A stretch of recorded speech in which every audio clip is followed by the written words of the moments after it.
Buongiorno e ben ritrovati con l'informazione flash di newsicilia.it.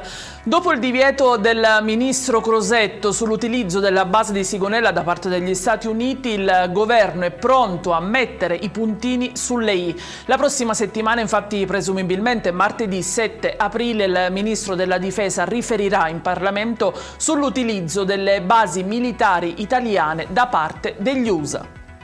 Nuovi rialzi per i carburanti in Sicilia, cresce la preoccupazione dei consumatori in vista delle festività pasquali.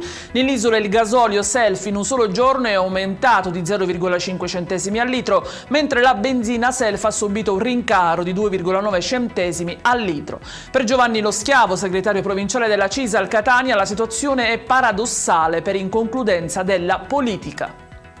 La cronaca con un nuovo scandalo che riporta nell'occhio del ciclone l'ASP di Trapani. All'ospedale Sant'Antonio Abate di Erice un medico ha smarrito un campione di una biopsia effettuata su un uomo di 49 anni di Mazzara del Vallo.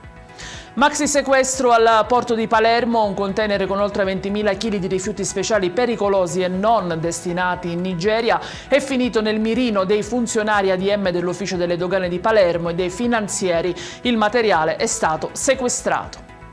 In chiusura la violenta aggressione che un gruppo di ragazzini ha compiuto nei confronti di un quindicenne a Milazzo. I fatti risalgono allo scorso martedì, poco dopo l'uscita da scuola. Il giovanissimo si stava recando alla fermata dell'autobus quando tre coetanei lo avrebbero accerchiato e pestato.